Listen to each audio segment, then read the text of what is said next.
ವಿರಾಮದ ಬಳಿಕ ಮತ್ತೆ ಯೋಗರತ್ನ ವಿಶೇಷ ಕಾರ್ಯಕ್ರಮಕ್ಕೆ ಸ್ವಾಗತ. ವೀಕ್ಷಕರೇ, ಈಗಿನ ಜನರೇಷನ್ ಹೇಗಿದ್ದಾರೆ ಅಂತ ಹೇಳಿದ್ರೆ ಫಿಟ್ನೆಸ್ ಕಾನ್ಶಿಯಸ್ ಆಗಿದ್ದಾರೆ ಅಂತ ಹೇಳ್ಬೋದು. ಆದ್ರೆ ಈ ಯೋಗಾಸನ ಅನ್ನೋದು ಕೇವಲ ಫಿಟ್ನೆಸ್ ಮಾತ್ರ ಅಲ್ಲ, ಆರೋಗ್ಯಕ್ಕೆ ಕೂಡ ತುಂಬಾನೇ ಒಳ್ಳೆಯದು. ಅದೇ ರೀತಿ ಮನಸ್ಸಿನ ನಿಗ್ರಹಕ್ಕೆ ಕೂಡ ಈ ಯೋಗ ಅನ್ನುವಂಥದ್ದು ತುಂಬಾನೇ ಒಳ್ಳೆಯದು. ಹಾಗಾದ್ರೆ ಯೋಗ ಮಾಡುವಂತ ಕ್ರಮ ಹೇಗೆ, ಸರಿಯಾದ ಕ್ರಮ ಹೇಗೆ, ಯೋಗದ ಮಹತ್ವ ಏನು, ಇದ್ರ ಬಗ್ಗೆ ತಿಳಿಸ್ಕೊಡ್ತಾ ಇದ್ದಾರೆ ಯೋಗರತ್ನ ಗೋಪಾಲಕೃಷ್ಣ ದೇಲಂಪಾಡಿ ಅವರು. ಸರ್, ಈಗ ಆಗ್ಲೇ ನಾವು ಅರ್ಧ ಮಾತಾಡ್ತಾ ಇದ್ವಿ. ಏನಂತ ಹೇಳಿದ್ರೆ ಏನಾದ್ರೂ ನಿಯಮಗಳಿವ್ಯಾ ಅನ್ನೋದ್ರ ಬಗ್ಗೆ ಒಂದಷ್ಟು ನಿಯಮಗಳನ್ನ ಹೇಳಿದ್ರೆ, ಇನ್ನು ಹೆಚ್ಚಿನ ನಿಯಮಗಳು. ಯೋಗ ಮಾಡಬೇಕಾದ್ರೆ ಶಿಸ್ತು, ಸತತ ಪ್ರಯತ್ನ, ದೃಢ ನಂಬಿಕೆ, ಸರೆಂಡರ್ ಬಹಳ ಅಗತ್ಯ. ಈ ಒಮ್ಮೆ ಕ್ಲಾಸಿಗೆ ಬಂದ ತಕ್ಷಣ ಗೊತ್ತಾಗೋದಿಲ್ಲ. ಅಲ್ಲಿ ನಾವು ಇಂಟ್ರಾಕ್ಟ್ ಮಾಡಿ ಅವರ ಆರೋಗ್ಯ ಮಾಹಿತಿ ಎಲ್ಲ ಪಡ್ಕೊಂಡು ಯಾವುದು ಯೋಗ ಮಾಡಬೇಕು ಅದರ ಬಗ್ಗೆ ಎಲ್ಲ ಮಾಹಿತಿ ಹೇಳಿ ಅವರ ಆರೋಗ್ಯಕ್ಕೆ ಸಂಬಂಧಪಟ್ಟಂತಹ ಯೋಗ ಮಾಡ್ತೀವಿ. ಹಾಗೆ ಅಲ್ಲಿ ಕಲಿಯುವಾಗ ಫೇತ್, ಡಿಟರ್ಮಿನೇಷನ್, ಸರೆಂಡರ್ ಬಹಳ ಮುಖ್ಯ. ಮತ್ತು ಆಯಾಸ ಮಾಡಿಕೊಂಡು ಮಾಡಲಿಕ್ಕಿಲ್ಲ, ಅಥವಾ ಬಿಸಿಲಿನ ಬಂದ ತಕ್ಷಣ ಮಾಡಲಿಕ್ಕಿಲ್ಲ. ಈ ರೀತಿಯ ಕೆಲವು ನಿಯಮ. ಮತ್ತು ಆಮೇಲೆ ಆಹಾರದ ಬಗ್ಗೆ ಸಹ ಹೇಳ್ತೀವಿ, ಯಾವ ರೀತಿ ಎಲ್ಲ ಮಾಡಬೇಕು. ಈ ರೀತಿ ಸಂಕ್ಷಿಪ್ತವಾಗಿ ಕೆಲವು ಮಾಹಿತಿ. ಮತ್ತು ಕೊನೆಯಲ್ಲಿ ಕಡ್ಡಾಯವಾಗಿ ಶವಾಸನ ಮಾಡಬೇಕು. ಮತ್ತು ಈ ಬೆಳಿಗ್ಗೆದ್ದು ಕೂಡಲೇ ತುಂಬ ಮಂದಿ ಡೈರೆಕ್ಟ್ ಯೋಗ ಮಾಡ್ಬೋದು ಅಂತ ಕೇಳ್ತಾರೆ. ಅದು ನಮ್ಮ ನಿಯಮದಲ್ಲಿ ಹೇಳ್ತೀವಿ. ಈ ಬೆಳಿಗ್ಗೆದ್ದು ಕೂಡಲೇ ಯೋಗ ಮಾಡಲಿಕ್ಕೆ ಸ್ವಲ್ಪ ಕಷ್ಟ ಆಗ್ತದೆ, ಸ್ವಲ್ಪ ಇಷ್ಟ ಆಗೋದು. ಯಾಕಂದ್ರೆ ನಮ್ಮ ದೇಹ ಜಡ ಇರ್ತದೆ, ಮನಸ್ಸು ಫ್ರೆಶ್ ಇರ್ತದೆ. ಆ ಜಡತ್ತು ಹೋಗಲಾಡಿಸಿ ಲಘುತ್ವ ಬಲಿ ಕೆಲವು ವಾರ್ಮ್ ಅಪ್ ಎಕ್ಸಸೈಸ್ ಮಾಡಬೇಕು. ಈ ನಾವು ದೇಹ ಸಡಿಲಗೊಳಿಸಿ ಅದು ನಾವು ತರಬೇತಿಯಲ್ಲೆಲ್ಲ ಇನ್ಸ್ಟ್ರಕ್ಷನಲ್ಲಿ ಹೇಳ್ತೀವಿ.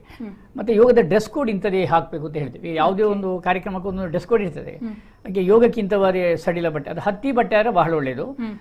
ಈ ರೀತಿಯ ಕೆಲವು. ಮತ್ತು ಸಮಂ ಕಾಯೋ ಶಿರೋಗ್ರೀಮಂ, ಯೋಗ ಮಾಡುವಾಗ ಒಂದು ಭಂಗಿಯಲ್ಲಿ ಕುಳಿತಾಗ ಬೆನ್ನು ಕುತ್ತಿಗೆಲ್ಲ ನೇರ ಮಾಡಬೇಕು. ಈ ರೀತಿಯ ಕೆಲವು ನಿಯಮಗಳೆಲ್ಲ ಇದೆ. ಅಲ್ಲಿ ನಾವು ಅಲ್ಲಿ ಪೂರ್ತಿ ವಿವರವಾಗಿ ಇಂಟ್ರಾಕ್ಟ್ ಮಾಡುವಾಗೆಲ್ಲ ಹೇಳ್ತೀವಿ. ಸಂಕ್ಷಿಪ್ತ ಇಷ್ಟು ಸಾಕೀಗ. ಓಕೆ, ಈಗ ಮತ್ತೆ ಏನಂತ ಹೇಳಿದ್ರೆ, ಈಗ ಇಂಥ ವಯಸ್ಸಿನವರಿಗೆ ಇಂಥದ್ದೇ ಯೋಗ ಅಂತ ಹೇಳಿ ಅನ್ನೋದ್ರೆ ಮಕ್ಕಳು ಇದೇ ರೀತಿ ಯೋಗಾಸನಗಳನ್ನ ಮಾಡ್ಬೇಕು, ಅದು ಒಂದು ವಯಸ್ಸಾದ್ಮೇಲೆ ಈ ತರದ್ದು ಯೋಗಾಸನಗಳನ್ನ ಮಾಡಬಾರ್ದು, ಆ ತರದ್ದು ಏನಾದ್ರು ನಿಯಮಗಳಿದೆಯಾ? ಹೌದು. ಅಂದರೆ ಸಾಮಾನ್ಯ ಯೋಗ ಮಾಡಬೇಕಾದ್ರೆ ತುಂಬ ಚಿಕ್ಕ ಮಕ್ಕಳನ್ನು ಕರ್ಕೊಂಡು ಬರ್ತಾರೆ. ನನಗೆ ಮೊನ್ನೆ ಒಂದು 4 ವರ್ಷದ ಹುಡುಗನ ಕರ್ಕೊಂಡು ಬಂದಿದ್ದಾರೆ. ಈ ಹುಡುಗ ತುಂಬ ಇಂಟ್ರೆಸ್ಟ್ ಇದೆ ಅಂತೆ. ಒಳ್ಳೆಯದೇ, ಆದರೆ ಅವಾಗ ಕಲಿಸ್ಲಿಕ್ಕೆ ಆಗೋದಿಲ್ಲ. ಒಂಥರ ಆಟದ ರೂಪದಲ್ಲಿ ಸುಮ್ಮನೆ ನಮ್ಮ ನೋಡ್ತಾ ಏನಾದ್ರು ಮಾಡಲಿ ಅಂತ ಹೇಳಿದ್ವಿ. ಆದರೆ ಯೋಗ ಕಲಿಬೇಕಾದ್ರೆ ನಮ್ಮ ಅನುಭವದ ಒಂದು 8 ವರ್ಷದ ಮೇಲಿಂದ 12 ವರ್ಷ ಬೇಸಿಕ್ ಕೆಲವು. After 12 years we can practice in advance posture also, ಕೆಲವು ಕಠಿಣ ಆಸನಗಳನ್ನು. ಮತ್ತು ಯೋಗ ಎಲ್ಲರಿಗೂ ಮಾಡ್ಬೋದು. 8 ವರ್ಷದಿಂದ 100 ವರ್ಷದವರೆಗೂ. ಈಗ ನಾವು 100 ವರ್ಷ ಮೇಲ್ಪಟ್ಟು ನೋಡ್ತೀವಿ, ಎಲ್ಲರೂ ಮಾಡ್ತಾರೆ. ಆದ ಕಾರಣ ಅದರ ಬಗ್ಗೆ ಯಾವುದೇ ಇಲ್ಲ, ಜಾತಿ ಮತ್ತು ಲಿಂಗ ಭೇದ ಇಲ್ಲ, ಯಾರಿಗೂ ಮಾಡ್ಬೋದು. ಆದರೆ ಅವನಿಗೆ ನಂಬಿಕೆ ಬೇಕು, ಫೇತ್ ಬೇಕು, ಸತತ ಅಭ್ಯಾಸ ಬೇಕು. ಅಂತ ಒಂದು ಸ್ವಲ್ಪ ದಿವಸ ಮಾಡೋದು, ಪುನಃ ಇರ್ರೆಗ್ಯುಲರ್ ಮಾಡೋದು, ಅಟ್ಲೀಸ್ಟ್ ಕೊನೆಯಲ್ಲಿ ಮನೆಯಲ್ಲಿ ಅದು ನಾವು ಮಾಡಬೇಕು. ಅದು ಬಹಳ ಮುಖ್ಯ. ತುಂಬ ಕೆಲವರು ಏನು ಮಾಡ್ತಾರೆ, ಯೋಗದ ಶಾಲೆಗೆ ಹೋಗಿ ಅಲ್ಲಿ ಹೋಗಿ ಪ್ರಾಕ್ಟೀಸ್ ಮಾಡ್ತಾರೆ, ಅಥವಾ ಟೋಟಲಿ ಒಂದು 3 ತಿಂಗಳಾದರೂ ಮಾಡಬೇಕು. ನಾವಲ್ಲಿ ಇನ್ಸ್ಟ್ರಕ್ಷನ್ ಕೊಡುವಾಗ ಹೇಳ್ತಾರೆ, ಕೆಲವರು ಕೇಳ್ತಾರೆ ಎಷ್ಟು ಹೊತ್ತು, ಎಷ್ಟು ಸಮಯ ಮಾಡಬೇಕು, 1 ತಿಂಗಳು ಮಾಡಿ ನಿಲ್ಲಿಸ್ಬೋದಾ? ಸಾಕೋದಿಲ್ಲ. 1 ತಿಂಗಳು ಕಲೀಲಿಕ್ಕೆ ನಿಜವಾಗಿ ಒಂದು 3 ತಿಂಗಳು ಬೇಕು. ನನ್ನ ಅನುಭವದ ಪ್ರಕಾರ 3 months they how to attend the class. ಆಮೇಲೆ ಅವರಿಗೆ ಅಭ್ಯಾಸ ಆಗ್ತದೆ. 1-2 ವಾರ ಎಂಥದ್ದು ಗೊತ್ತಾಗೋದಿಲ್ಲ, ಹೇಗೆ ಬಗ್ಗಿಸಬೇಕು, ಉಸಿರಿನ ಗತಿ ಎಲ್ಲ ಗೊತ್ತಾಗೋದಿಲ್ಲ. ಆಗ ನಾವು ನೋಡ್ತಾ ಅವ್ರನ್ನ ಮೌಲ್ಡ್ ಮಾಡ್ತೀವಿ. ಫಸ್ಟ್ ಡೇ ಇಷ್ಟು ಬಗ್ಗೆ ಹಾಗೆಲ್ಲ ಹೇಳಲಿಕ್ಕೂ ಆಗೋದಿಲ್ಲ. ಅವ್ರಿಗೆ ತುಂಬ ಪೊಲೈಟ್ ಆಗಿ ನಾವು ಯೋಗ ಶಿಕ್ಷಕರು ಹೇಳಲೇಬೇಕಾಗ್ತದೆ. ನಾವು ಹಾಗೆ ಈ ರೀತಿ ಪಾಲಿಸ್ತೇವೆ. ಓಕೆ, ಈಗ ಕೆಲವರು ಹೇಳ್ತಾರೆ ಹೆಚ್ಚು ಕೆಲಸ ಮಾಡೋರು ಯೋಗ ಮಾಡೋ ಅವಶ್ಯಕತೆ ಇಲ್ಲ, ಸೊ ಕೆಲಸದಲ್ಲಿ ಸಾಕಷ್ಟು ವ್ಯಾಯಾಮ ಸಿಗುತ್ತೆ ಅಂತ. ಇದು ನಿಜನಾ? ಒಳ್ಳೆಯ ಪ್ರಶ್ನೆ ತಾವು ಕೇಳಿದ್ದೀರಿ. ಯಾಕಂದರೆ ಫಿಸಿಕಲ್ ಆಕ್ಟಿವಿಟಿ ಯಾರಿಗೆ ಜಾಸ್ತಿ ಇದೆ, ತುಂಬ ಯೋಗ ಬೇಡ, ಅವರಿಗೆ ರಿಲ್ಯಾಕ್ಸಿಂಗ್ ಮೆಥಡ್ ಬೇಕು. ಇತ್ತೀಚಿನ ಆಧುನಿಕ ಜೀವನ ಶೈಲಿ ವ್ಯಕ್ತಿಗೆ ಬಹಳಷ್ಟು ಒತ್ತಡಗಳಾಗ್ತದೆ, ಟೆನ್ಷನ್ ಆಗ್ತದೆ, ಆಂಗ್ಸೈಟಿ ಆಗ್ತದೆ. ಯಾವ ರೀತಿ ರಿಲ್ಯಾಕ್ಸ್ ಮಾಡಬೇಕು, ರಿಲೀಫ್ ಮಾಡಬೇಕು ಅಂತ ಗೊತ್ತಾಗ್ತಾ ಇಲ್ಲ. ಅದು ಯೋಗ ಒಂದೇ ಸಾಧ್ಯ. ಅಲ್ಲಿ ಪ್ರಾಣಾಯಾಮ ಇದೆ, ಧ್ಯಾನ ಇದೆ, ಆಸನಗಳ ಕೊನೆಯಲ್ಲಿ ನಾವು ಶವಾಸ ಮಾಡ್ತೀವಿ. ಯೋಗ ಮಾಡುವಾಗ ಒಂಥರ ಬಾಡಿ ಹಗುರಾಗ್ತದೆ, ಮನಸ್ಸಿಗೆ ನೆಮ್ಮದಿ, ಶಾಂತಿ ಎಲ್ಲ ಒದಗಿ ಬರುತ್ತದೆ. ಆದರೆ ಫಿಸಿಕಲ್ ಆಕ್ಟಿವಿಟಿ ಅಂದರೆ ಅಲ್ಲಿ ಅವರಿಗೆ ನಮ್ಮ ದೇಹದಲ್ಲಿ ಈಗಾಗಲೇ ನಾನು ಹೇಳಿದಂತೆ 11 ಜಾಯಿಂಟ್ಸ್ ಉಂಟು, 1008 ಅಂಗ ಉಂಟು. ಅದಕ್ಕೆಲ್ಲ ಮೂಮೆಂಟ್, ಚಲನೆ, ವರ್ಕೌಟ್ ಆಗಬೇಕಾದ್ರೆ ಯೋಗಾಸ ಮಾಡಿ ಮಾತ್ರ ಆಗೋದು. ಎಲ್ಲ ಫಿಸಿಕಲ್ ಆಕ್ಟಿವಿಟಿ ಸಿಕ್ಕೋದು. ಈಗ ಒಬ್ಬ ಖಾಲಿ ಒಂದರಲ್ಲೇ ವರ್ಕ್ ಮಾಡ್ತಾ ಇರ್ತಾರೆ, ಕೈಯಲ್ಲಿ ಮಾತ್ರ, ಅವೆಲ್ಲ ಸಿಕ್ಕೋದಿಲ್ಲ. ಅಂಥವ್ರಿಗೆ ಸ್ವಲ್ಪ ಬೇಕಾಗ್ತದೆ. ಈ ದೇಹದ ಎಲ್ಲ ಅಂಗಾಂಗಗಳಿಗೆ ವ್ಯಾಯಾಮ ಇದ್ದರೆ ಫಿಸಿಕಲ್ ಆಕ್ಟಿವಿಟಿ ತುಂಬ ಇದೆ, ಬೇಡ, ಕಡಿಮೆ ಯೋಗ ಸಾಕು. ಮತ್ತೆ ಪ್ರಾಣಾಯಾಮ ಮತ್ತೆ ರಿಲ್ಯಾಕ್ಸಿಂಗ್ ಟೆಕ್ನಿಕ್ ಬೇಕೇ ಬೇಕು. ಮತ್ತೆ ಈಗ ಯೋಗ ಮತ್ತೆ ಜಿಮ್ ಬಗ್ಗೆ ಮಾತಾಡ್ಬೇಕಂತ ಹೇಳಿದ್ರೆ, ಯೋಗ ಮಾಡೋದ್ರಿಂದ ಯಾವುದೇ ರೀತಿಯ ಸೈಡ್ ಇಫೆಕ್ಟ್ ಇಲ್ಲ ಅಂತ ಹೇಳ್ತಾರೆ, ಬಟ್ ಜಿಮ್ ಮಾಡೋದ್ರಿಂದ ಅದನ್ನ ಅರ್ಧಕ್ಕೆ ನಿಲ್ಲಿಸಬಾರ್ದು ಅಂತ ಹೇಳಿ. ಈಗ ಯೋಗ 2-3 ತಿಂಗಳು ಅಥವಾ 6 ತಿಂಗಳು ಮಾಡಿದ್ರೆ ಕೂಡ ನಿಲ್ಸಿದ್ರೆ ಏನಾಗೋದಿಲ್ಲ, ಮತ್ತೆ ಪುನಃ ಸ್ಟಾರ್ಟ್ ಮಾಡ್ಬೋದು ಅಂತ. ಬಟ್ ಜಿಮ್ ಅಲ್ಲಿ ಆ ರೀತಿ ಆಪ್ಷನ್ ಇಲ್ಲ ಅಂತ ಕೆಲವರು ಹೇಳ್ತಾರೆ, ನಿಜನಾ? ಇಲ್ಲಿ difference between yogic exercise and physical exercise ಅಂತ ನಾವು ಹೇಳ್ತೇವೆ. ಅಂಗವ್ಯಾಯಾಮಕ್ಕೂ ಯೋಗಾಸಕ್ಕಿರೋ ವ್ಯತ್ಯಾಸ. ಅಂಗವ್ಯಾಯಾಮದಲ್ಲಿ ಸ್ವಲ್ಪ ಶ್ರಮ ಜಾಸ್ತಿ ಆಗ್ತದೆ, ಯೋಗಾಸನಗಳಲ್ಲಿ ಶ್ರಮ ಕಡಿಮೆ. ಅಂಗವ್ಯಾಯಾಮದಲ್ಲಿ ದೇಹದ ಕೆಲವೇ ಅಂಗಕ್ಕೆ ವ್ಯಾಯಾಮ, ಅಂದರೆ ಬೇರೆ ಬೇರೆ ರೀತಿ ಮಾಡಿದ್ರೆ ಸಿಗ್ತದೆ. ಯೋಗಾಸನಗಳಲ್ಲಿ ಸರ್ವ ಅಂಗಗಳಿಗೆ ವ್ಯಾಯಾಮ. ಈ ಅಂಗವ್ಯಾಯಾಮ ಬೇಕಾದ್ರೆ ವಿಸ್ತಾರವಾದ ಜಾಗಗಳು, ಹೆಚ್ಚಿನ ಸಲಕರಣೆ, ಖರ್ಚಿನ ಸಾಧನ ಸಾಮಗ್ರಿಗಳು ಬೇಕು. ಯೋಗ ಮಾಡಬೇಕಾದ್ರೆ ಒಂದು ಜಮಖ ಸಾಕು, ಮತ್ತೆ ಒಳ್ಳೆಯ ಪ್ಲೇಸ್ ಪರಿಸರ ಬೇಕು. ಆಮೇಲೆ ಅಂಗವ್ಯಾಯಾಮಕ್ಕೆ ಉಸಿರಿನ ಗತಿ ಶೀಘ್ರವಾಗಿದೆ, ಇದು ಸ್ವಲ್ಪ ಈ ರೀತಿ ಕೆಲವು ವ್ಯತ್ಯಾಸಗಳು, ಅದರ ಡಿಫರೆನ್ಸ್ ಇರುತ್ತೆ. ಎರಡೂ ಮಾಡ್ಬೋದು, ಅದು ಅವರವರಿಗೆ ಬೇಕಾದ ಆಯ್ಕೆ. ಆದರೆ ವೈಜ್ಞಾನಿಕವಾಗಿ ಯೋಗದಲ್ಲಿ ಅದರ ಸೈಂಟಿಫಿಕ್ ವೇ ಹೆಚ್ಚು ಬೆನಿಫಿಟ್ ಅಂತ ಸಾಬೀತಾಗಿದೆ. ಹಾಗೆಂತೇಳಿ ಈ ಜಿಮ್ ಮಾಡ್ತಾ ಇಲ್ಲ, ಆದರೆ ಅವರಿಗೆ ಬೇಕಾದ ಜಿಮ್ ಮಾಡಿಕೊಂಡಾಯ್ತು, ಎಲ್ಲ ಅವರವರಿಗೆ ಬೇಕು. ಅದರಲ್ಲಿ ಜಿಮ್ ಮಾಡುವಾಗ ಹೇಳ್ತಾರೆ ಎಷ್ಟು ಮಾಡಿ ಅಂತ, ಅಷ್ಟನ್ನೇ ಮಾಡಿರಾಯ್ತು. ಬಿಟ್ಟರೆ ಏನಾಗ್ತಂದ್ರೆ, ಈಗ ನಮ್ಮ ದೇಹಕ್ಕೆ ಡೈಲಿ ನಾವು ಯಾವ ರೀತಿ ಬ್ರಷ್ ಮಾಡ್ತೀವಿ, ಅದೇ ನಮ್ಮ ದೇಹಕ್ಕೆ ಒಂದಿಷ್ಟು ಎಕ್ಸಸೈಸ್ ಕೊಡಲೇಬೇಕು. We want physical activity. ದೈಹಿಕ ಚಟುವಟಿಕೆ ಯಾರು ಮಾಡ್ತಾರೆ ಅವರಿಗೆ ಲಿಂಫ್ಯಾಟ್ ಸಿಸ್ಟಮ್ ಆಕ್ಟಿವೇಟ್ ಆಗಿ ದುಗ್ಧನಾಳ ರಸಗ್ರಂಥಿಗಳು ರಿಲೀಸ್ ಆಗಿ ಅಲ್ಲಿ ರೋಗ ನಿರೋಧಕ ಶಕ್ತಿ ತುಂಬ ಡೆವಲಪ್ ಆಗಿ ಕಾಯಿಲೆಗಳು ಬರೋದು ತುಂಬ ಪ್ರಿವೆಂಟ್ ಆಗಲಿಕ್ಕೆ ಹೆಲ್ಪ್ ಆಗ್ತದೆ. ಏನು ದೈಹಿಕ ಚಟುವಟಿಕೆ ಇಲ್ಲ, ಸುಮ್ಮನೆ ಕೂತಿದ್ದೇನೆ, ಆಗ ಸ್ವಲ್ಪ ಚಾನ್ಸಸ್ ಇದೆ ಅಂತ ನಮ್ಮ ಶಾಸ್ತ್ರದಲ್ಲೆಲ್ಲ ಉಲ್ಲೇಖ ಇದೆ. ಆದ ಕಾರಣ ಈ ಯೋಗಾಸನ ಮಾಡಿ ಬಿಡುವ ಪ್ರಶ್ನೆ ಇಲ್ಲ. ಒಂದು ಕೊನೆಯ ಪಕ್ಷ ಒಂದು 10-15 ಯೋಗಾಸನ ಮಾಡಿ ಸಾಕು, ಈ ಬೇಸಿಕ್ ಪೋಸ್ಟರ್ಸ್ ಮಾಡಿ ಸಾಕು. ತೀರಾ ಒಂದಿಷ್ಟು ಮುದ್ರೆಗಳು ಅಥವಾ ಕೆಲವೊಮ್ಮೆ ಯೋಗಾಸನ ಮಾಡಲಿಕ್ಕೆ ಮುದ್ರೆಗಳು ಯೋಗದ ಅಂಶ, ಅದನ್ನು ಮಾಡ್ಬೋದು. ಆಮೇಲೆ ಸಣ್ಣ ಸಣ್ಣ ಆಗುವಂಥ ವ್ಯವಸ್ಥೆ ಇಲ್ಲಿ ಈಗದಲ್ಲಿ ಸ್ವಲ್ಪ ಇನ್ನೂ ಮಾಡಿಫಿಕೇಶನ್ ಇದೆ. ಕೆಲವೊಮ್ಮೆ ಈಗ ಕಚೇರಿಯಲ್ಲೇ ಕೂತ್ಕೊಂಡು ಸ್ಟ್ರೆಸ್ ಆದಾಗ ನಾವು ಚಿನ್ನ ಮುದ್ದೆ ಮಾಡಿ ಸಣ್ಣ ಹೊತ್ತು ಧ್ಯಾನ ಮಾಡಿ ಅಂತ ಹೇಳಿದ್ವಿ, ಯಾಕಂದ್ರೆ ಅಲ್ಲಿ ಟೈಮ್ ಇಲ್ಲ. ಕೊನೆಯ ಪಕ್ಷ ಒಂದು 2 ನಿಮಿಷ ಸಹ ಯಾವಾಗ ಕಣ್ಣು ಮುಚ್ಚಿ ಈ ಗೂನು ಬೆನ್ನು ನಿವಾರಣೆ ಮಾಡಿಕೊಂಡು ಬೆನ್ನು ಕುತ್ತಿ ನೇರ ಮಾಡಿ ಈ ರೀತಿ ಜ್ಞಾನ ಸರಸ್ವತಿ ಮುದ್ದೆಯಲ್ಲಿ ಕೂತು ಕಣ್ಣು ಮುಚ್ಚಿ ಸ್ವಲ್ಪ ಹೊತ್ತು ಧ್ಯಾನ ಮಾಡಿದ ಕೂಡಲೇ ತಕ್ಷಣ mind will get calm and quiet, relax ಆಗಲಿಕ್ಕೆ ತುಂಬ ಒಳ್ಳೆಯದಾಗ್ತದೆ. ಇದೆಲ್ಲ ತಿಳಿದಿರಬೇಕು, ಒಮ್ಮೆ ಗೊತ್ತಿರಬೇಕು. ಈ ರೀತಿ ಬೇಸಿಕ್ ಕೆಲವು ಮಾಡಬೇಕು. ಅಂತೂ ನನ್ನ ಅನುಭವದ ಪ್ರಕಾರ ಕೊನೆಯ ಪಕ್ಷ ಒಂದು ಅರ್ಧ ಗಂಟೆ ಆದರೂ ಯೋಗ ಆಸನ ಮಾಡಬೇಕು. ಅಥವಾ ಯೋಗ ಆಗದೆ ಜಿಮ್ ಆದರೂ ಸ್ವಲ್ಪ ಮಾಡಬಹುದು, ಹಾಗೇನಿಲ್ಲ. ಬಟ್ ಎರಡರ ವ್ಯತ್ಯಾಸ ಹಾಗೆ. ಓಕೆ, ಯೋಗ ಮಾಡಿದ್ರೆ ಅದನ್ನ ನಿಲ್ಲಿಸಬಾರ್ದು ಅಂತ ಹೇಳಿ ಹೇಳಿದ್ರಿ. ಈಗ ಏನಂತ ಹೇಳಿದ್ರೆ ಹಾಗಿದೆ, ನಾವು ದಿನನಿತ್ಯ ಮಾಡುವಂತದ್ದು ರೊಟೀನ್ ಯೋಗಾಸನಗಳು ಯಾವುದನ್ನ ನಾವು ಮಾಡಬಹುದು? ಹೌದು, ಈಗ ತಾವು ಹೇಳಿದಂತೆ ಬಿಡುವ ಪ್ರಶ್ನೆ ಇಲ್ಲ. ಈಗ ಕೆಲವೊಮ್ಮೆ ಬಿಟ್ಟರೆ ಪುನಃ ಈ ಫಂಕ್ಷನ್ ಇದೆ ಮನೆಯಲ್ಲಿ, ಪ್ರೋಗ್ರಾಮ್ ಇದೆ. ಅದಕ್ಕಿಂತ ಮುಂಚೆ ಒಬ್ರು ಕಾಲರ್ ಇದ್ದಾರೆ. ಹಲೋ, ನಮಸ್ತೆ, ಮಾತಾಡಿ. ನಮಸ್ತೆ, ನಾನು ವೈಷ್ಣವಿ ಅಂತ. ಹೇಳಿ ಮೇಡಮ್, ನಮ್ ಜೊತೆ ಇವರು ಗೋಪಾಲಕೃಷ್ಣ ದೇಲಪ್ಪಾಡಿ ಅವರಿದ್ದಾರೆ. ಯೋಗಕ್ಕೆ ಸಂಬಂಧಪಟ್ಟ ಏನ್ ಪ್ರಶ್ನೆ ಕೇಳಬೇಕಿತ್ತು ತಾವು? ಓಕೆ, ನಂಗೆ ಒಂದು ಸಮಸ್ಯೆ ಅಂದ್ರೆ ಹೊಟ್ಟೆನ ಯಾವ ರೀತಿ ಕರಗಿಸಬಹುದು ಅಂತ ಯೋಗದಿಂದ. ಒಳ್ಳೆಯ ಪ್ರಶ್ನೆ ವೈಷ್ಣವರೇ, ನಮಸ್ತೆ ನಿಮಗೆ. ದೇಹದ ಬೊಜ್ಜು ಕರಗಲಿಕ್ಕೆ ಯೋಗಾಸನಗಳಲ್ಲಿ ಪಾದಹಸ್ತಾಸನ, ಪಶ್ಚಿಮೋತ್ತಾನಾಸನ, ಜಾನುಶೀರ್ಷಾಸನ, ಶಶಾಂಕಾಸನ, ಆಮೇಲೆ ಉಷ್ಟ್ರಾಸನ, ಜಠರ ಪರಿವೃತ್ತಾಸನ, ಧನುರಾಸನ, ಶಲಭಾಸನ, ಹೀಗೆ ಚಕ್ರಾಸನ, ಬೇರೆ ಬೇರೆ ರೀತಿಯ ವೈವಿಧ್ಯಮಯ ಆಸನಗಳಿವೆ. ಅದರೊಟ್ಟಿಗೆ ನಿಮಗೆ ಡೇ ಟೈಮಲ್ಲಿ ಇದು ಮಾಡಿ, ಮಹಾಸೂರ್ಯ ಮುದ್ದೆ ನೋಡಿ, ಈ ರೀತಿ ಇದು ಮಹಾಸೂರ್ಯ ಮುದ್ದೆ ಧಾರಣೆ ಮಾಡಿಕೊಂಡು ಓಂ ಭಾಸ್ಕರಾಯ ನಮಃ, ಓಂ ಭಾಸ್ಕರಾಯ ನಮಃ ಅಂತೇಳಿ ಮಂತ್ರ ಪಠಣ ಮಾಡಿ, ಅಥವಾ ನಿಮ್ಮ ಇಷ್ಟ ದೇವರನೆನಿಸಿ. ಇದು ದೇಹದ ಬೊಜ್ಜು ಕರಗಿಸಲಿಕ್ಕೆ ತುಂಬ ಹೆಲ್ಪ್ ಆಗ್ತದೆ. ಮತ್ತು ಆಹಾರದ ನಿಯಮಗಳು ಸಹ ಪಾಲಿಸಬೇಕು.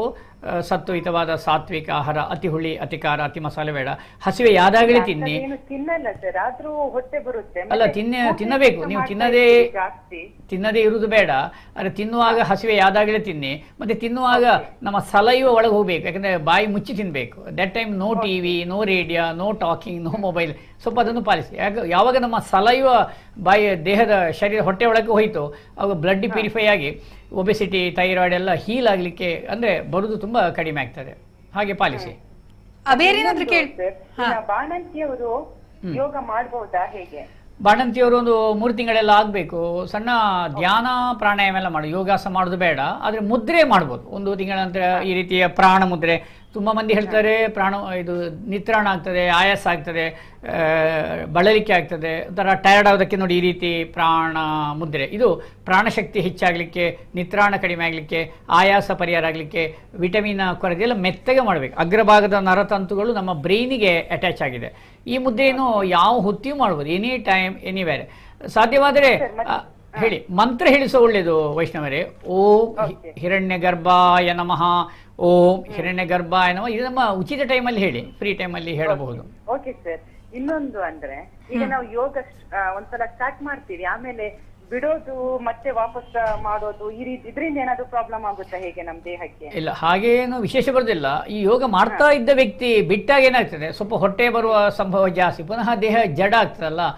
ಫಿಸಿಕಲ್ ಆಕ್ಟಿವಿಟಿ ಮಾಡ್ತಾ ಇದ್ದೆ ಈಗ ಪುನಃ ಮುಂದುವರಿಸಿ. ಹಂಗಾಗಿದೆ. ಹೌದು, ಈಗ ಕೆಲವೊಮ್ಮೆ ನಾವು ಬಿಟ್ಟು ಹೋಗ್ತೀವಿ ಬೇರೆ ಬೇರೆ ಕಾರಣಗಳಿಂದ, ಅದೇನೇ ಇರಲಿ ಅದನ್ನು ಪುನಃ ಮುಂದುವರಿಸಿಕೊಂಡು ಹೋದ್ರೆ ಆಯ್ತು. ಟೋಟಲಿ ಫಿಸಿಕಲ್ ಆಕ್ಟಿವಿಟಿ ಬೇಕು, any type of physical activity. ಖಾಲಿ ಯೋಗ ಬೇಕು ಅಂತಲ್ಲ, ಬೇರೆ ವ್ಯಾಯಾಮ ಸಹ ಮಾಡಬಹುದು. ಆದರೆ ಯೋಗ ಇನ್ನೂ ಒಳ್ಳೇದು ಅಂತೇಳಿ ವೈಜ್ಞಾನಿಕವಾಗಿ ಸಹ ದೃಢಪಟ್ಟಿದೆ. ಅಭ್ಯಾಸ ಮಾಡಿ ಬಿಡಬೇಡಿ ವೈಷ್ಣವರೇ. ಓಕೆ, ಥ್ಯಾಂಕ್ ಯು ವೈಷ್ಣವರೇ ಕಾಲ್ ಮಾಡಿದ್ದಕ್ಕಾಗಿ.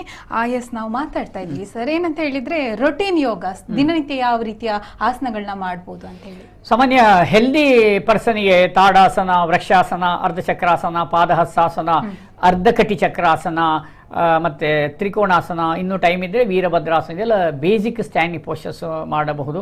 ಆಮೇಲೆ ಕುಳಿತುಕೊಂಡು ಬದ್ಧ ಕೋಣಾಸನ, ಅದು ಮಹಿಳೆಯರಿಗೆ ವರದಾನ ಇದ್ದಂಥ ಭಂಗಿ ಬದ್ಧ ಕೋಣಾಸನ. ಅದರಲ್ಲಿ ವಿಶೇಷವಾಗಿ ಕಾಲಿನ ನರಗಳ ಸೆಳೆತ, ಮೂತ್ರದೋಷ, ಹರ್ನಿಯಾ ಇತ್ಯಾದಿ ಕಾನ್ಸ್ಟಿಪೇಷನ್ ಸಮಸ್ಯೆ ನಿವಾರಣೆ, ಮತ್ತು ಪ್ರಾಸ್ಟೇಟ್ ಸಮಸ್ಯೆ ನಿಯಂತ್ರಣಕ್ಕೆ ಬಟರ್ಫ್ಲೈ. ಇನ್ನು ಸಾಧ್ಯವಾದರೆ ಪದ್ಮಾಸನ ಅಥವಾ ಅರ್ಧ ಪದ್ಮಾಸನ, ಸಾಧ್ಯವಾದರೆ ಅಂದರೆ ಬೊಜ್ಜು ಕರಬೇಕು ಅಂತ ಈಗ ಹೇಳಿದ್ದಾರೆ ಅಂಥವರು ಪಶ್ಚಿಮೋತ್ತಾಸನ ಮಾಡ್ಬೋದು. ಆಮೇಲೆ ಧನುರಾಸನ, ಅದಕ್ಕಿಂತ ಮುಂಚೆ ವಜ್ರಾಸನ ಸಹ ಮಾಡಬೇಕು, ಶಶಾಂಕಾಸನ, ಮತ್ತು ಅರ್ಧ ಉಷ್ಟ್ರಾಸನ, ಮತ್ತು ಒಂದು ಟ್ವಿಸ್ಟಿಂಗ್ ಪೋಸ್ಚರ್ಸ್ ಮಾಡಬೇಕು ರೂಟೀನ್ ಹೆಲ್ತಿಗೆ. ವಕ್ರಾಸನ ಮಾಡ್ಬೋದು, ಮತ್ತು ಮಲಗಿಕೊಂಡು ಒಂದೊಂದು ಕಾಲು ಎತ್ತುವುದು ಮಾಡೋದು. ತೀರಾ ಕಷ್ಟ ಆದರೆ ಒಂದೊಂದು ಕಾಲು, ಅಥವಾ ಸಾಧ್ಯವಾದರೆ ಎರಡು ಕಾಲನ್ನು ಎತ್ತುವ ಊರ್ಧ್ವ ಪ್ರಸಾರಿತ ಪಾದಾಸನ ಮಾಡ್ಬೋದು. ಮತ್ತು ಹೊಟ್ಟೆಯ ಗ್ಯಾಸ್ಟ್ರಿಕ್ ಕಂಟ್ರೋಲಿಗೆ ಪವನ ಮುಕ್ತಾಸನ. ತುಂಬ ಮಂದಿ ಹೇಳ್ತಾರೆ ಬ್ಯಾಕ್ ಪೇಯ್ನ್, ಅದಕ್ಕೆ ಬ್ರಿಡ್ಜ್ ಪೋಸು, ಸೇತುಬಂಧ ಸರ್ವಾಂಗಾಸನ, ಅದೆಲ್ಲ ಎಷ್ಟು ಮಾಡಬೇಕು, ಹೇಗೆ ಮಾಡಬೇಕೆಲ್ಲ ಯೋಗ ಶಿಕ್ಷಕರು ತರಬೇತಿಯಲ್ಲಿ ಹೇಳ್ತಾರೆ. ಈಗ ಚಿತ್ರ ನೋಡಿ ಯಾವುದು ಮಾಡ್ಲಿಕ್ಕೆ ಆಗುದಿಲ್ಲ, ಅದೆಲ್ಲ ಗುರುಮುಖೇನ ಕಲಿಬೇಕು.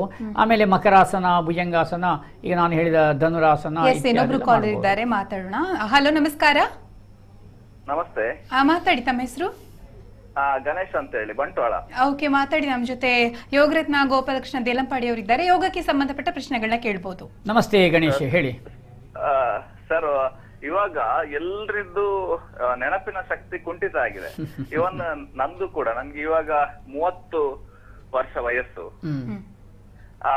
ಇವಾಗ ಒಂದು ಯಾವ್ದಾದ್ರು ಒಂದು ತಲೆಯಲ್ಲಿ ಯೋಚನೆ ಮಾಡಿದ್ರೆ ಒಂದು ಅರ್ಧ ಗಂಟೆ ಆದ್ಮೇಲೆ ಮರ್ತೋಗುತ್ತೆ, ಮತ್ತೆ ಇನ್ನು ನೆನಪು ಮಾಡ್ಕೊಂಡು ತುಂಬಾ ಲೇಟ್ ಆಗುತ್ತೆ. ಅದಕ್ಕೆ ಏನಾದ್ರೂ ಯೋಗದಿಂದ ನೆನಪಿನ ಶಕ್ತಿಯನ್ನ ಮಾಡುವಂತದ್ದು ಏನಾದ್ರೂ ಯೋಗ ಇದೆಯಾ ಸರ್?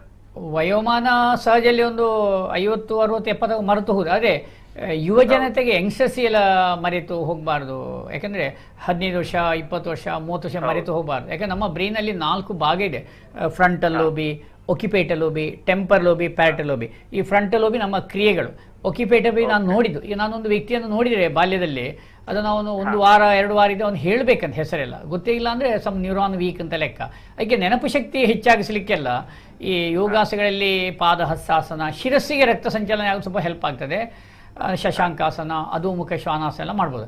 ಅದಕ್ಕಿಂತ ಹೆಚ್ಚು ಮುದ್ದೆಗಳನ್ನು ಟ್ರೈ ಮಾಡಿ ನೋಡಿ. ಇದು ಜ್ಞಾನ ಸರಸ್ವತಿ ಮುದ್ರೆ, ಈ ತೋರು ಬೆರಳು ಹೆಬ್ಬೆರಳು ತುದಿ, ಇದೆಲ್ಲ ಮೆತ್ತಗೆ ಮಾಡಬೇಕು. ಈ ಮುದ್ದೆ ಧಾರಣೆ ಮಾಡಿ ಒಂದು ಮಂತ್ರ ಹೇಳಿದ್ರೆ ಒಳ್ಳೆಯದು, ಅಥವಾ ಅವರವರ ಇಷ್ಟ ದೇವರು ಹೇಳೋದು. ಯಾಕಂದ್ರೆ ನಮ್ಮ ಬ್ರೈನಿನ ಅಧಿದೇವತೆ ಸರಸ್ವತಿ ಅಂತೇಳಿ ಶಾಸ್ತ್ರದಲ್ಲಿ ಉಲ್ಲೇಖ ಇದೆ ಗಣೇಶ. ಆದ ಕಾರಣ ಈ ಮುದ್ದೆಯನ್ನು ಧಾರಣೆ ಮಾಡಿಕೊಂಡು ಐಂ ಹ್ರೀಂ ಐಂ ಹ್ರೀಂ ಓಂ ಸರಸ್ವತಿ ನಮಃ.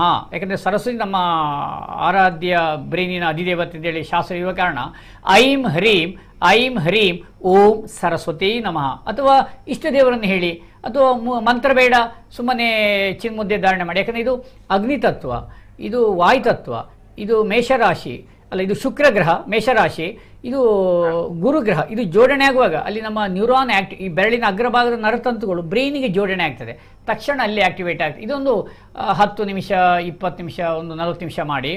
ಆಮೇಲೆ ನೆನಪು ಶಕ್ತಿ ಹೆಚ್ಚಾಗಲಿಕ್ಕೆ ಇನ್ನೊಂದು ಭದ್ರಕಾಳಿ ಮುದ್ರೆ ಅಥವಾ ಹಕಿನಿ ಮುದ್ದೆ ನೋಡಿ, ಹೀಗೆ ಸಹ ಮಾಡ್ಬೋದು. ಈಗ ಹಕಿನಿ ಮುದ್ದೆ ಹೇಳ್ತೀವಿ. ಈ ರೀತಿ ಭದ್ರಕಾಳಿ ಮುದ್ದೆಯನ್ನು ಒಂದು 2 ನಿಮಿಷದಾಗೆ 3 ಬಾರಿ ಮಾಡಿ, ಇಷ್ಟೇ ಸಾಕು. ಇದು ತುಂಬ ಹೆಲ್ಪ್ ಆಗ್ತದೆ. ನೀವು ಮಾತ್ರ ಭಕ್ತಿಯಿಂದ, ನಂಬಿಕೆಯಿಂದ ಮಾಡಿ. ಮತ್ತು ಮಧ್ಯದಲ್ಲಿ ಈ ಕೈಯನ್ನು ಸ್ವಲ್ಪ ಹೀಗೆ ಮಾಡಿ. ನಮ್ಮ ಕೈಯಲ್ಲಿ ನವಗ್ರಹಗಳಿವೆ ಅಂತ ಶಾಸ್ತ್ರದಲ್ಲಿ ಉಲ್ಲೇಖ ಇದೆ ನೋಡಿ. ಇದು ಸೂರ್ಯ, ಚಂದ್ರ, ಮಂಗಳ, ಬುಧ ಗ್ರಹ, ಹಾಗೆ ಗುರುಗ್ರಹ, ಶುಕ್ರಗ್ರಹ, ಶನಿಗ್ರಹ. ಆ ಗ್ರಹಗಳ ಶಾಂತಿಗೂ ಸಹ ಈ ಏನಾದ್ರು ಗ್ರಹಗಳ ದೋಷ ಇದೆ ಹೇಳ್ತಾರಲ್ಲ, ಅವಾಗ ಇದನ್ನು ಮಾಡಿ. ಒಟ್ಟೊಟ್ಟಿಗೆ ಕೊನೆಯಲ್ಲಿ ಪುನಃ ಪ್ರಾಣ ಮುದ್ದೆ ಮಾಡಿ. ಇದೆಲ್ಲ ಹೀಲಿಂಗಿಗೆ ಹೆಲ್ಪ್ ಆಗ್ತದೆ. ಮಾಡಿದ ತಕ್ಷಣ ಕಡಿಮೆ ಆಗೋದಿಲ್ಲ. ಕೆಲವರಿಗೆ 16 ದಿವಸ, 32 ದಿವಸ, 64 ದಿವಸ, 108 ದಿವಸ, ಒಂದು ಮಂಡಲವರೆಗೆ ನಾವು ಮಾಡಬೇಕಾಗುತ್ತದೆ ಈ ಮುದ್ದೆಗಳನ್ನು. ಮಾತ್ರ ನನ್ನ ಅನುಭವದ ಪ್ರಕಾರ ತುಂಬ ಪವರ್ಫುಲ್ ಮತ್ತು ಹೆಲ್ಪ್ ಆಗ್ತದೆ. ಟ್ರೈ ಮಾಡಿ, ಇದು ನೆನಪು ಶಕ್ತಿ ಹೆಚ್ಚಾಗುತ್ತದೆ. ಬೇರೆ ಏನಾದರೂ ಕೇಳಲಿಕ್ಕಿತ್ತ? ಇಲ್ಲ ಥ್ಯಾಂಕ್ ಯು. ಓಕೆ, ಧನ್ಯವಾದ ಕರೆ ಮಾಡಿದ್ದಕ್ಕಾಗಿ. ಸರ್, ಮಾತಾಡ್ತಾ ಇದ್ವಿ ನಾವು. ಈಗ ಮತ್ತೊಂದು ಪ್ರಶ್ನೆ ಕೇಳ್ಬೇಕಂತ ಹೇಳಿದ್ರೆ, ಸಾಕಷ್ಟು ಯೋಗದ ಬಗ್ಗೆ ಹೇಳಿದ್ರಿ. ಆ ಯೋಗ ಅನ್ನೋಂಥದ್ದು ಹಿಂದೂ ಸಂಪ್ರದಾಯಕ್ಕೆ ಸಂಬಂಧಪಟ್ಟಿದ್ದು ಅಂತ ಹೇಳಿ ಈ ಹಿಂದೆ ವಿವಾದಕ್ಕೆ ಕೂಡ ಕಾರಣ ಆಗಿತ್ತು. ನೀವು ಹೇಳಿದ್ರಿ ಭದ್ರಕಾಳಿ ಮುದ್ರೆ ಇರ್ಬೋದು, ಅಥವಾ ಕೆಲವು ಗ್ರಹಗಳ ವಿಚಾರದಲ್ಲಿ ಹೇಳುವಾಗ ಕೆಲವರು ಮುಸ್ಲಿಮ್ಸ್ ಹೇಳ್ತಾರೆ ಅಂತ ಹೇಳಿದ್ರೆ ಇದು ನಾವು ಮಾಡಬಾರ್ದು, ಅದು ಹಿಂದೂ ಸಂಪ್ರದಾಯಕ್ಕೆ ಸಂಬಂಧಪಟ್ಟಿದ್ದು ಯೋಗ ಅಂತ ವಿವಾದಕ್ಕೆ ಕಾರಣ ಆಯ್ತು. ಇವ್ರು ಮಾಡ್ಬೋದು ಮಾಡಬಾರ್ದಂತ ಏನಾದ್ರೂ ಇದೆಯಾ ಯೋಗ? ಇಲ್ಲ, ಯೋಗ ಮಾಡಬೇಕಾದ್ರೆ ಯಾರಿಗೂ ಮಾಡ್ಬೋದು. ಈಗ ಬೇರೆ ದೇಶದಲ್ಲಿ ಎಲ್ಲವನ್ನೂ ಅಮೆರಿಕ, ರಷ್ಯಾ, ಜಪಾನ್ ಎಲ್ಲರೂ ಮಾಡ್ತಾರೆ, ನಮ್ಮ ದೇಶದಲ್ಲೂ ಮಾಡ್ತಾರೆ. ಈಗ ನನಗೂ ಸಾಕಷ್ಟು ಮುಸ್ಲಿಮ್ಸ್ ಬಾಂಧವರಿದ್ದಾರೆ, ಕ್ರಿಶ್ಚಿಯನ್ಸ್ ಎಲ್ಲ ಚಂದ ಭಕ್ತಿಯನ್ನು ಕಲಿತಾ ಇದ್ದಾರೆ. ಇಲ್ಲಿ ಮಂತ್ರ ಬೇಕಾದ್ರೆ ಅವರವರ ಇಷ್ಟ ದೇವರನ್ನು ನಾವು ಹೇಳಿ ಅಥವಾ ಖಾಲಿ ಮುದ್ರೆ ಮಾಡಿ ಹೇಳ್ತೇವೆ. ಅಂದರೆ ಮಂತ್ರ ಸೌಂಡ್ ಥೆರಪಿ, ಮುದ್ರೆ ಫಿಸಿಯೋಥೆರಪಿ, ಆ ರೀತಿ ವರ್ಕೌಟ್ ಆಗ್ತದೆ. ನಮ್ಮ ಮುದ್ರಾ ಶಾಸ್ತ್ರದಲ್ಲಿ ಅದರ ಬಗ್ಗೆ ಉಲ್ಲೇಖ ಇದೆ. ಯೋಗ ಎಲ್ರಿಗೂ ಮಾಡ್ಬೋದು, ಅದರಿಂದ ಯಾವುದೇ ರೀತಿಯ ಸಮಸ್ಯೆ ಇಲ್ಲ. ಬಟ್ ಯಾವ ಯೋಗ ಯಾರಿಗೆ ಅಂತ ಗೊತ್ತಿರ್ಬೇಕು. ಎಲ್ಲವನ್ನೂ ಎಲ್ಲರೂ ಮಾಡಲಿಕ್ಕೆ ಆಗೋದಿಲ್ಲ. ಈಗ ತುಂಬ ಸಮಸ್ಯೆ ಅಂದರೆ ಹೆಚ್ಚಿನವರು ಬರೋದೆಲ್ಲ ಆರೋಗ್ಯ ಸಮಸ್ಯೆಗೋಸ್ಕರ ಪರಿಹರಿಸಲಿಕ್ಕೆ ಬರೋದು. ಆದರೆ particularly which posture, which pranayama, which Mudra, which ಧ್ಯಾನ, ವಿಚ್ ರಿಲ್ಯಾಕ್ಸಿಂಗ್, ಅದೆಲ್ಲ ಒಮ್ಮೆ ಗೊತ್ತಿರಬೇಕು ಅಭ್ಯಾಸ ಮಾಡುವಾಗ. ಅದನ್ನು ಕಲ್ತ್ರೆ ಯಾರಿಗೂ ಸಹ ಮಾಡಬಹುದು, ಏನು ತೊಂದರೆ ಇಲ್ಲ. ಯಾವ ಯೋಗ ಯಾರು ಮಾಡಬೇಕು ಅನ್ನೋಂತ ತಿಳಿದಿರ್ಬೇಕು ಅಂತ ಹೇಳಿದ್ರಿ. ಹಾಗಾದ್ರೆ ಒಬ್ರು ಕಾಲ್ ಮಾಡಿದ್ರಾಗ್ಲಿ ವೈಷ್ಣವಿ ಅವರು ಕೇಳಿದ್ರೆ ಏನಂತ ಹೇಳಿದ್ರೆ, ಬಾಣಂತಿಯರ ಬಗ್ಗೆ ಕೇಳಿದ್ರು. ಆ ಬಾಣಂತಿಯರು ಇರ್ಬೋದು, ಅಥವಾ ಏನೋ ಗರ್ಭಧಾರಣೆ ಮಾಡಿರುವಂತವ್ರು, ಅಥವಾ ಋತುಸ್ರಾವದಲ್ಲಿ ಈ ಒಂದು ಸಮಯದಲ್ಲಿ ಮಾಡಬಾರ್ದು ಅನ್ನುವಂತಹ ರಿಸ್ಟ್ರಿಕ್ಷನ್ ಅಥವಾ ನಿಯಮಾವಳಿಗಳು ಇದೆಯಾ ಅಂತ? ಮೆನ್ಸಸ್ ಟೈಮ್ ಅಲ್ಲಿ ಬ್ಲೀಡಿಂಗ್ ಇದ್ದಾಗ ನಾವು ಯೋಗ ಅಭ್ಯಾಸ ಮಾಡೋದು ಬೇಡ, ಮುದ್ರೆ ಮಾಡಿ ಹೇಳ್ತೀವಿ, ಮಂತ್ರ ಸಹ ಹೇಳೋದು ಬೇಡ ಹೇಳ್ತೀವಿ. ಆ ಟೈಮಲ್ಲಿ ಮುದ್ರೆ ಯಾವ ಹೊತ್ತಿಗೂ ಸಹ ಮಾಡಬಹುದು, any time, anywhere, any place ಸಹ ಮಾಡಬಹುದು. ಆದರೆ ಆಯಾಯ ಈಗ ವಯಸ್ಸಾದವರಿಗೆ ಎಲ್ಲ ಯೋಗ ಮಾಡಲಿಕ್ಕಿಲ್ಲ. ಈಗ ಮಲಗಿಕೊಂಡು ಒಂದೊಂದು ಕಾಲಲ್ಲಿ 0 ಬರೆಯುವುದು, ಅಥವಾ ಒಂದೊಂದು ಕಾಲನ್ನು ಮೇಲೆ ಕೆಳಗೆ ಎತ್ತುವುದು, ಅದು ಏನೂ ಆಗದಿದ್ರೆ ವಯಸ್ಸಾದವೆಲ್ಲ ಕೊನೆ ಪಕ್ಷ ಚೇರಲ್ಲಿ ಈ ರೀತಿ ಕೂತ್ಕೊಂಡು ಉಸಿರನ್ನು ತೆಗೆದುಕೊಳ್ಳುತ್ತಾ ನಿಧಾನವಾಗಿ ಈ ರೀತಿ 2 ಕೈಗಳನ್ನು ನೇರವಾಗಿಸುವುದು, ಇದು ತುಂಬ ಒಳ್ಳೆ ಆಗ್ತದೆ. ಈ ಕುತ್ತಿಗೆ ನೋವು, ಸ್ಪಾಂಡ್ಲೆಸ್ ಇತ್ಯಾದಿಗೆಲ್ಲ ಒಳ್ಳೆ. ಮತ್ತೆ ರಿಸ್ಟ್ ರೊಟೇಷನ್, ಇದೆಲ್ಲ ಇಲ್ಲಿ ನಾವು ಕೆಲವು ಕಾಲೇಜುಗಳಲ್ಲಿ ಎಕ್ಸ್ಪರ್ಟ್ ವಿಕಾಸ್ ಕಾಲೇಜ್ ನಾವು ಇದನ್ನು ಅಭ್ಯಾಸ ಮಾಡಿಸಿದ್ದೇವೆ. ಯಾಕಂದರೆ ಒಳ್ಳೆಯ ಫಲಿತಾಂಶ ಸಹ ಬಂದಿದೆ. ಇನ್ನು ಕೆಲವು ಕಾಲೇಜಲ್ಲಿ ಮಾಡ್ತಾ ಇದ್ದಾರೆ. ಆದ ಕಾರಣ ಅವರವರಿಗೆ ಆಗುವಂಥದ್ದು ಅದು ಯೋಗ ಶಿಕ್ಷಕರನ್ನು ಒಮ್ಮೆ ಕನ್ಸಲ್ಟ್ ಮಾಡಿದರೆ, ಈಗ ನಾವು ಹೇಳ್ತೀವಿ ಯಾವ ವಯಸ್ಸವರಿಗೆ, ಬಾಣಂತಿಯರು ಎಲ್ಲ ಮಾಡಲಿಕ್ಕೆಲ್ಲ ಸ್ವಲ್ಪ ಸಮಯ ಮತ್ತೆ ಯಾವೆಲ್ಲ ಯೋಗ ಮಾಡಬೇಕು ಅಂತ ನಾವು ಹೇಳ್ತೀವಿ. ಅದೇ ಮೇನ್ ಉದ್ದೇಶ ಏನು ಅಂದರೆ ಫಿಸಿಕಲ್ ಆಕ್ಟಿವಿಟಿ ಬೇಕು. ಯಾವಾಗ ಅವನಿಗೆ ಸ್ವಲ್ಪ ಹೆಲ್ದಿ ಇರುವಾಗ, ಸಮಸ್ಯೆ ಇದ್ದಾಗ ಎಲ್ಲ ಮಾಡಲಿಕ್ಕೆ ಇದು ತುಂಬ ಕಷ್ಟ ಆಗೋದು. ಈ ಬ್ಯಾಕ್ ಪೇನ್ ಇದ್ದವರಿಗೆ ಎಲ್ಲ ಯೋಗ ಹೇಳಿಕೊಡ್ಲಿಕ್ಕೆ ಆಗೋದಿಲ್ಲ. ಅವರಿಗೆ ಅವರದೇ ಆದ ಡಿಸೈನ್ ಇದೆ, ಸಿಲೆಬಸ್, ಅದು ನಾವು ಚಂದ ಮಾಡಿ ಹೇಳಿಕೊಡ್ತೀವಿ. ಓಕೆ, ಈಗ ನೆನಪಿನ ಶಕ್ತಿ ಬಗ್ಗೆ ಹೇಳಿದ್ರಿ, ಪ್ರತಿಯೊಂದು ಇದರ ಬಗ್ಗೆ ಕೂಡ ಹೇಳಿದ್ರಿ. ಇನ್ನಷ್ಟು ವಿಚಾರಗಳ ಬಗ್ಗೆ ಮಾತಾಡಬೇಕು. ಆದ್ರೆ ಅದಕ್ಕಿಂತ ಮುಂಚೆ ಏನಂತ ಹೇಳಿದ್ರಿ, ಈಗ ನಾಡಿದ್ದು 21ಕ್ಕೆ ಯೋಗ ಡೇ ಸೆಲೆಬ್ರೇಟ್ ಮಾಡ್ತಾ ಇದ್ದೀವಿ ನಾವು. ಈ ಸಂದರ್ಭ ನೀವು ಎಲ್ಲೆಲ್ಲಿ ಕಾರ್ಯಕ್ರಮಗಳನ್ನ ಕೊಡ್ತೀವಿ? ಯಾವ ರೀತಿಯ ಒಂದು ಒಳ್ಳೆಯ ಪ್ರಶ್ನೆ ಇದು. ಮುಖ್ಯವಾಗಿ ಅಂತಾರಾಷ್ಟ್ರೀಯ ದಿನಾಚರಣೆ ಜೂನ್ 21, ಅದೊಂದು ದೀರ್ಘಾವಧಿಯ ಕಾಲ. ಈ ಮುಂಗಾರು ಆರಂಭ, ಆಷಾಢದ ಗಾಳಿ ಬೀಸ್ತಾ ಇದೆ, ದೀರ್ಘ ಹಗಲು ಅಂತೇಳಿ ಹೇಳ್ತಾರೆ. ಆ ದಿವಸ ಮಾಡಿದರೆ ಬಹಳ ವಿಶೇಷ. ಮತ್ತೆ ಎಲ್ಲ ಒಂಥರ ಹೊಸತನ, ಮನುಷ್ಯನಿಗೆ ಒಳ್ಳೇದಾಗ್ತದೆ ಅಂತ ಹೇಳೋ ಉದ್ದೇಶದಿಂದ ಜೂನ್ 21 ಆಯ್ಕೆ ಮಾಡಿದ್ದಾರೆ. ದೀರ್ಘ ಹಗಲು ದೀರ್ಘ ಅಂತ ಲೆಕ್ಕ ಇದೆ ಆ ದಿನ. ಮತ್ತೆ ಆ ದಿನ ಈಗ ನಾವು ಅದರ ಪೂರ್ವಭಾವಿ ತಯಾರಿಯಾಗಿ ಜಿಲ್ಲಾಡಳಿತದ ವತಿಯಿಂದ ಆಯುಷ್ ಇಲಾಖೆಯಲ್ಲಿ ಬಹಳಷ್ಟು ಕಾರ್ಯಕ್ರಮ ಹಮ್ಮಿಕೊಂಡಿದೆ. ಈಗ ಆಯುಷ್ ಇಲಾಖೆಯಿಂದ ನಾವು ಬೇರೆ ಬೇರೆ ಕಡೆಗಳಲ್ಲಿ ನಾವು ಸಹ ಈಗ ಸದ್ಯ ಶರವು ಮಹಾಗಣಪತಿ ಟೆಂಪಲ್ ಅಲ್ಲಿ, ಅದು ಇನ್ನಷ್ಟು ಬಹಳಷ್ಟು ಶಿಕ್ಷಕರು ಬೇರೆ ಬೇರೆ ಕಡೆಗಳಲ್ಲಿ ಪತಂಜಲಿ ಶಿಕ್ಷಣ ಆಗಲಿ ಅಥವಾ ಆವಿಷ್ಕಾರ ಆಗಲಿ, ಬೇರೆ ಬೇರೆ ತಂಡದವರು ಬೇರೆ ಬೇರೆ ಕಡೆಗಳಲ್ಲಿ ಯೋಗದ ತರಬೇತಿ ನೀಡ್ತಾ ಇದ್ದಾರೆ. ಮತ್ತೆ ಆಯುಷ್ ಇಲಾಖೆ ವತಿಯಿಂದ ಸಹ ನಾವು ಸಹ ಬೇರೆ ಬೇರೆ ಕಡೆಗಳಲ್ಲಿ ಶಿಬಿರ ತರಬೇತಿ ಹಮ್ಮಿಕೊಂಡಿದ್ದೇವೆ. ಮತ್ತು ಈಗಾಗಲೇ ನಾನು ನಗರದ ಎಕ್ಸ್ಪರ್ಟ್ ಕಾಲೇಜು, ವಿಕಾಸ್ ಕಾಲೇಜು, ಮತ್ತು ಇನ್ನು ಕೆಲವು ಶಾಲೆಗಳಿಗೆ ಹೋಗಿ ಕೆಲವು ಮಾಹಿತಿ ತರಬೇತಿ, ಕೆನರಾ ಶಾಲೆಗೆ ಸಹ ಹೋಗಿದ್ದೀವಿ. ಇನ್ನೂ ಕೆಲವು ಶಾಲೆಗೆ ಹೋಗಲಿಕ್ಕಿದೆ. ಹಾಗೆಲ್ಲ ಅದರ ಬಗ್ಗೆ ಅರಿವು ಮೂಡಿಸ್ತಾ ಇದ್ದೀವಿ, ಅವೇರ್ನೆಸ್ ಆಗ್ತಾ ಇದೆ. ಮತ್ತು ಮುಖ್ಯವಾಗಿ ಧರ್ಮಸ್ಥಳ ಧರ್ಮಾಧಿಕಾರಿ ವೀರೇಂದ್ರ ಹೆಗಡೆ ಅವರ ನೇತೃತ್ವದಲ್ಲಿ ಇನ್ನೂ ಉತ್ತಮವಾಗಿ ನಡೀತಾ ಇದೆ. ಯಾಕಂದರೆ ಅವರು ಈಗಾಗಲೇ ಬಹಳಷ್ಟು ಜಿಲ್ಲೆಗಳನ್ನು ಕವರ್ ಮಾಡ್ತಾ ಇದ್ದಾರೆ. ಅವರು ಸಹ ಇದರ ಬಗ್ಗೆ ಬಹಳಷ್ಟು ಕೆಲಸ ಮಾಡಿ ಈ ಜೂನ್ 21, ಯಾಕಂದ್ರೆ ನಾವು ಹಲವು ಡೇಗಳನ್ನು ಆಚರಿಸ್ತಾ ಇದ್ದೇವೆ. ಈಗ ನನ್ನ ಕಳಕಳಿ ವಿನಂತಿ ಕೋರಿಕೆ, ಈಗಾಗಲೇ ಯಾರೆಲ್ಲ ಯೋಗ ಮಾಡ್ತಾ ಇದ್ರಿ ದಯವಿಟ್ಟು 21ಕ್ಕೆ ಮಾಡಿ. ಯಾಕಂದರೆ ಇದು ನಮ್ಮ ಭಾರತೀಯ ಕಲೆ, ನಮ್ಮ ಭಾರತೀಯ ಸಂಸ್ಕೃತಿ, ಭಾರತೀಯ ಕಲೆನೆಲ್ಲ ಉಳಿಸಬೇಕು, ಬೆಳೆಸಬೇಕು ಅಂತ. ಆದ ಕಾರಣ ಜೂನ್ 21 ನಾವು ಎಲ್ಲರೂ ಈಗ ಹಲವು ಡೇಗಳನ್ನು ಮಾಡ್ತಾ ಇದ್ದೀವಿ. ಯೋಗ ಡೇಯನ್ನು ಮಾಡೋಣ. ಇನ್ನಷ್ಟು ಯಾರು ಯೋಗ ಮಾಡ್ತಾ ಇಲ್ಲ ಅವರಿಗೆ ಒಂದು ಅರಿವು ಮೂಡಿಸೋಣ. ಆ ಒಂದು ಉದ್ದೇಶಕ್ಕೆ ನಾವು ಮಾಡುವಂಥದ್ದಷ್ಟೇ ಹೊರತು ಇಡೀ ದಿವಸ ಬೇರೆ ಬೇರೆ ಕಾರ್ಯಕ್ರಮವನ್ನು ಮಾಡಬಹುದು. ಯೋಗದ ಉಪನ್ಯಾಸ ಮಾಡ್ಬೋದು, ಸ್ಪರ್ಧೆ ಮಾಡ್ಬೋದು, ಯೋಗದ ಟಾಕ್ ಮಾಡ್ಬೋದು, ಅಥವಾ ಬೆಳಿಗ್ಗೆ ಸಂಜೆ ಯೋಗದ ಶೋ ಮಾಡ್ಬೋದು, ಅಥವಾ ಸಾಮೂಹಿಕ ಪ್ರದರ್ಶನ ಮಾಡ್ಬೋದು. ಆಯುಷ್ ಇಲಾಖೆ ವತಿಯಿಂದ ಇಂತಹ ಯೋಗದ ಸಿಲೆಬಸ್ ಅಂತೆ ಪಟ್ಟಿ ಮಾಡಿದ್ದಾರೆ ಅವರು. ಓಕೆ, ಯೋಗ ದಿನ ಅಂತ ಹೇಳಿದ್ರೆ ಎಲ್ಲ ಭಾರತ ಇರ್ಬೋದು ವಿಶ್ವದಾದ್ಯಂತ ಮಾಡ್ತಾರೆ, ಆದ್ರೆ ಹೆಚ್ಚಿನ ಜನ ನಮ್ಮ ಭಾರತದಲ್ಲಿ ಹೇಗೆ ಅಂತ ಹೇಳಿದ್ರೆ ಈ ಹಿಂದೆ ಯೋಗ ಮಾಡಿರೋದೇ ಇಲ್ಲ, ಅವರು ಸಡನ್ ಆ ದಿನ ಬಂದು ಯೋಗ ಮಾಡ್ತಾರೆ. ಆ ರೀತಿ ಮಾಡೋದು ಸರಿಯಾಗುತ್ತಾ ಅಂತ? ಅಂದ್ರೆ ಯುದ್ಧಕಾಲಿ ಶಸ್ತ್ರಾಭ್ಯಾಸ ಅಂತ ಆಗ್ತದೆ. ಅಂದ್ರೆ ಪೂರ್ವಭಾವಿ ಆಕ್ಚುಲಿಗೆ ಪೂರ್ವಭಾವಿ ತಯಾರಿಯ ಯೋಗ ಅಲ್ಲಲ್ಲಿ ಮಾಡ್ತಾ ಇದೀವಿ. ಈಗ ನಾನು ಹೇಳಿದಾಗ ಆಯುಷ್ ಇಲಾಖೆ ವತಿಯಿಂದ ಆಗ್ತಾ ಇದೆ, ಪತಂಜಲಿ ಶಿಕ್ಷಣ ಸಂಸ್ಥೆಯಿಂದ ಆವಿಷ್ಕಾರ ಆಗಲಿ, ಇನ್ನು ಬೇರೆ ಬೇರೆ ಇಲ್ಲಿ ತಂಡಗಳಿವೆ, ಬೇರೆ ಬೇರೆ ಯೋಗ ಕೇಂದ್ರಗಳಿಂದ ಆಗ್ತಾ ಇದೆ. ಎಲ್ಲೆಲ್ಲಿ ಆಗ್ತದೆ ಅಲ್ಲಿ ಜಾಯಿನ್ ಆಗಿ ಯಾರು ಕಲಿತಿಲ್ಲ ಮಾಡಿ ಯೋಗ ಡೇ ಸಿಲೆಬಸ್ ಒಂದು ಪರ್ಟಿಕ್ಯುಲರ್ ಇದೆ ವರ್ಲ್ಡ್ ವೈಡ್. ಈಗ ರಷ್ಯಾ, ಅಮೆರಿಕ, ಜಪಾನ್, ಲಂಡನ್ ರಸ್ತೆಯನ್ನು ಬ್ಲಾಕ್ ಮಾಡಿ ಆ ದಿವಸ ಬೆಳಿಗ್ಗೆ ಯೋಗ ಮಾಡ್ತಾರೆ. ನೋಡಿ, ನಾವು ಸಹ ಒಂದು ಅರ್ಧ ಗಂಟೆ ಕೊನೆ ಪಕ್ಷ ಇಲ್ಲಿ ಮಳೆಗಾಲದ ಒಂದು ಹಾಲಲ್ಲಿ ಆಗಲಿ ಅಥವಾ ಅಲ್ಲಲ್ಲಿ ಕೇಂದ್ರಗಳಲ್ಲಿ ಮಾಡಿದರೆ ಒಂದು ಸಂತೋಷ, ನಮಗೆ ಒಂದು ಯೋಗ ಮಾಡಿದ್ರೆ ಒಂಥರ ಹುರುಪು ಉಲ್ಲಾಸ ಬರ್ತದೆ. ಅದಂತೂ ಕಟು ಸತ್ಯ, ಅದರ ಬಗ್ಗೆ ಸಂಶಯ ಇಲ್ಲ. ಹಾಗೆ ಇಲ್ಲೀಗ ಜಿಲ್ಲಾಡಳಿತ ವತಿಯಿಂದ ಈಗ ಸದ್ಯಕ್ಕೆ ಈಗ ಇಲ್ಲಿ ಆ ಒಂದು ಕಾರ್ಯಕ್ರಮ ಓಪನ್ ಗ್ರೌಂಡ್, ಬ್ಯಾಡ್ಮಿಂಟನ್ ಗ್ರೌಂಡ್ ನಮ್ಮ ಮಂಗಳ ಕ್ರೀಡಾಂಗಣದಲ್ಲಿ ಅಲ್ಲಿ ಒಳಾಂಗಣದಲ್ಲಿ ಒಂದು ಮಾಡ್ತಾ ಇದ್ದೇವೆ. ಮತ್ತೆ ನಾವಂತೂ ಬೇರೆ ಬೇರೆ ಕಡೆಗಳಲ್ಲಿ ಆಗ್ತಾ ಇದೆ. ಮತ್ತೆ ವಿಜಯವಾಣಿ ಕಚೇರಿ ಅಲ್ಲಿ ಸಹ ಬೇರೆ ಬೇರೆ ವತಿಯಿಂದ ಯೋಗ ಡೇ ಕಾರ್ಯಕ್ರಮ, ಅದೇ ಇನ್ನು ಹಲವು ಕೇಂದ್ರಗಳಲ್ಲಿ ಸಹ ಯೋಗ ಡೇಯ ಕಾರ್ಯಕ್ರಮ ನಗರದಲ್ಲಿ ಹಲವು ಕಡೆ ನಾಡ್ದು 21ಕ್ಕೆ ಮಾಡ್ಲಿಕ್ಕಿದೆ. ಇನ್ನು ಕೆಲವರು ವಾಕಿಂಗ್ ಮ್ಯಾರಥಾನ್ ಸಹ ಹಮ್ಮಿಕೊಂಡಿರ್ತಾರೆ. ಖಂಡಿತವಾಗಿ ಕೂಡ ಯೋಗ ದಿನ ಏನೇನು ಕಾರ್ಯಕ್ರಮಗಳಿದೆ, ಈ ಒಂದು ಕಾರ್ಯಕ್ರಮದ ಪ್ರಯೋಜನ ಎಲ್ಲರೂ ಕೂಡ ಪಡ್ಕೊಳ್ಳುವಂತ ಆಗ್ಬೇಕು. ಈಗ ಮುದ್ರೆಗಳ ಬಗ್ಗೆ ಮಾತಾಡೋ ಅಂತ ಹೇಳಿದ್ರೆ ಎಷ್ಟು ತರದ ಮುದ್ರೆಗಳಿದೆ, ಈ ಮುದ್ರೆಗಳ ಮಹತ್ವ ಏನು ಅಂತ? ಇದು ಸಹ ಒಂದು ಒಳ್ಳೆಯ ಪ್ರಶ್ನೆ. ಈಗ ತುಂಬ ಮಂದಿ, ಈಗ ನೀವು ಹೇಳಿದಿರಿ ವಯಸ್ಸಾಗಿದೆ ಅಥವಾ ಬಾಣಂತಿ ಇದೆ, ಏನು ಮಾಡ್ಲಿಕ್ಕೆ, ನನಗೆ ಏನು ಯೋಗ ಮಾಡ್ಲಿಕ್ಕೆ ಆಗ್ತಾ ಇಲ್ಲ, ಬಹಳ ಕಷ್ಟ ಇದೆ. ಮುದ್ರೆಗಳು ಅಂದರೆ ಯೋಗದ ಅಂಶವೆಂದು ಪರಿಗಣಿಸಲಾಗಿದೆ. ಇದು ಈ ಕೈ ಬೆರಳುಗಳ ವ್ಯವಸ್ಥಿತ ಚಾಲನೆಯಲ್ಲಿ ಮಾಡೋದು. All fingers are so powerful. ಇದರ ಬಗ್ಗೆ ಇನ್ನು ಸ್ವಲ್ಪ ಬ್ರೀಫ್ ಆಗಿ ಹೇಳ್ತಿದ್ರೆ, ಈ ಹೆಬ್ಬೆರಳಿಗೆ ಅಗ್ನಿ ತತ್ವ, ನನ್ನ ದೇಹದ ಉಷ್ಣಾಂಶ ಸರಿಪಡಿಸುವಂಥದ್ದು, ಗಾಳಿ ತತ್ವ ಅಂತ ಈ ತೋರು ಬೆರಳಿಗೆ ನಮ್ಮ ದೇಹದಲ್ಲಿರುವ ಏರ್ ಸರ್ಕ್ಯುಲೇಷನ್ ಇದು ಮೇಂಟೈನ್ ಮಾಡ್ತದೆ. ಅದು ಹೇಗೆ ಅಂತ ಹೇಳ್ತೀನಿ ಬಂಧುಗಳೇ. ಆಮೇಲೆ ಈ ಮಧ್ಯದ ಬೆರಳು ಮೈಂಡ್ ಮ್ಯಾನೇಜ್ಮೆಂಟ್, ಅಂದರೆ ಆಕಾಶ ತತ್ವ. ಆಕಾಶ ಅಂದರೆ ಅಂತರಿಕ್ಷ, ಅಂತರಿಕ್ಷ ಅಂದರೆ ಮನಸ್ಸು, ಮೈಂಡ್ ಮ್ಯಾನೇಜ್ಮೆಂಟ್. ಅದನ್ನು ಸರಿ ಮಾಡಲಿಕ್ಕೆ ಈ ಮಧ್ಯದ ಬೆರಳನ್ನು ಉಪಯೋಗ ಮಾಡಿದಾಗ ಬ್ಯಾಲೆನ್ಸ್ ಆಗ್ತದೆ. ಹಾಗೆ ಇದು ಉಂಗುರ ಬೆರಳು, ರಿಂಗ್ ಫಿಂಗರ್, ಮೂಳೆಗಳು, ಮಾಂಸಖಂಡಗಳು, ಮೇದೋಜೀರಕ, ಪ್ಯಾಂಕ್ರೀಸ್ ಎಲ್ಲ ಸರಿ ಮಾಡಲಿಕ್ಕೆ ಈ ರಿಂಗ್ ಫಿಂಗರ್ ಸರಿ ಮಾಡ್ತದೆ. ಚಿಕ್ಕ ಬೆರಳು ಜಲತತ್ವ, ಮಲ, ಮೂತ್ರ, ಕಣ್ಣೀರು, ಸ್ಪರ್ಮ್, ಓವರಿ ಎಲ್ಲ ಈ ಲಿಕ್ವಿಡ್ ಅಂಶ ಬ್ಯಾಲೆನ್ಸ್. ಇದು ಹೇಗೆ ವರ್ಕೌಟ್ ಆಗ್ತದೆ, ಇಲ್ಲಿ ಅಗ್ನಿ ಮತ್ತೆ ವಾಯು, ದಯವಿಟ್ಟು ಗಮನಿಸಿ ನೋಡಿ, ಅಗ್ನಿ ಮತ್ತು ವಾಯು ಜೋಡಣೆ ಆದ ಕೂಡಲೇ ಈ ಬ್ರೈನಿನ ನರತಂತುಗಳು ಜೋಡಣೆ ಆಗ್ತದೆ. ಈಗ ನಾನು ಹೇಗೆ ಒಂದು ಸ್ವಿಚ್ ಹಾಕಿದರೆ ಲೈಟ್ ಆನ್ ಆಗ್ತದೆ, ಕರೆಂಟ್ ಬಿಲ್ ಬರ್ತದೆ. ಈಗ ನಾನು ಇಲ್ಲಿ ಸ್ವಿಚ್ ಹಾಕಿದ ಕೂಡಲೇ ನಮ್ಮ ಮಿದುಳಿನ ನರತಂತುಗಳು ಜೋಡಣೆ ಆಗಿ ಅಲ್ಲಿ ವರ್ಕೌಟ್ ಸ್ಟಾರ್ಟ್ ಮಾಡಿ ಅಗ್ನಿ ಮತ್ತು ವಾಯು ಅಂತ ಹೇಳಿ ಅದರ ಜೋಡಣೆ ಮಾಡಿ ಅದರ ಕೆಲಸ ಮಾಡ್ತದೆ. ಈ ರೀತಿ ಅದು ಕೆಲಸ ನಿರ್ವಹಣೆ ಮಾಡೋದು. ಮತ್ತು ಈಗ ನಾವು ಊಟ ಮಾಡ್ತೀವಿ, ಎಕ್ಸಸೈಸ್ ಮಾಡ್ತೀವಿ, ಜಿಮ್ ಮಾಡ್ತೀವಿ. ಈಗ ನಮ್ಮ ದೇಹದ ಒಂದು ಇಲೆಕ್ಟ್ರೋ ಮ್ಯಾಗ್ನೆಟಿಕ್ ಪವರ್ ಇದೆ. ಆ ಚೈತನ್ಯ ಶಕ್ತಿ ಇಲ್ಲಿ ನಮ್ಮ ಕೊನೆಯ ತನಕ, ಜೀವಮಾನದ ಕೊನೆಯ ತನಕ ಇಲೆಕ್ಟ್ರೋ ಮ್ಯಾಗ್ನೆಟ್ ಪವರ್ ಇಲ್ಲಿ ಹೊರಗೆ ಹೋಗಿ ಕಾಲಿನ ಬೆರಳು, ಕೈ ಬೆರಳು ಹೊರಗೆ ಹೋಗಿ ವೇಸ್ಟ್ ಆಗ್ತಾ ಇದೆ. ಅದು ಒಳಗಡೆ ಬರಲಿಕ್ಕೆ, ರೀಲಾಕ್ ಮಾಡಲಿಕ್ಕೆ ಈ ರೀತಿಯ ಮುದ್ದೆಗಳು. ನೀವು ಹೇಳಿದಾಗೆ ಸಾಮಾನ್ಯ ಒಂದು 728 769 ಮುದ್ದೆ ಅಂತ ಶಾಸ್ತ್ರದಲ್ಲಿ ಅಷ್ಟು ಮುದ್ದೆಗಳಿವೆ ಅಂತ. ಯಂತ್ರ, ತಂತ್ರ, ಮಂತ್ರ, ಯಕ್ಷಗಾನದಲ್ಲಿ ಮುದ್ರೆ ಇದೆ, ಭರತನಾಟ್ಯದ ಮುದ್ರೆ ಇದೆ, ಯೋಗದಲ್ಲಿ ಮುದ್ರೆ ಇದೆ, ಮತ್ತು ತಂತಿಗಳು, ಬೇರೆ ಬೇರೆ ರೀತಿಯ ಮುದ್ದೆಗಳು, ಅದೆಲ್ಲ ಬಹಳ ಪವರ್ಫುಲ್. ನನ್ನ ಲೆಕ್ಕದಲ್ಲಿ ಮುದ್ದೆಗಳು ಬಹಳ ಪವರ್ಫುಲ್. ಯಾಕಂದ್ರೆ ನಾವು ಸಾಕಷ್ಟು ಅದನ್ನು ಸ್ಟಡಿ ಮಾಡಿ ಬಹಳಷ್ಟು ವಿದ್ಯಾರ್ಥಿಗಳಿಗೆ ಅದನ್ನು ಮುದ್ದೆಗಳ ಮೂಲಕ ಪರಿಚಯಿಸಿ ಅದರಲ್ಲಿ ತುಂಬ ಹೀಲ್ ಆಗ್ತದೆ. ಬಟ್ ನಂಬಿಕೆ ಬೇಕು, ಫೇತ್ ಬೇಕು.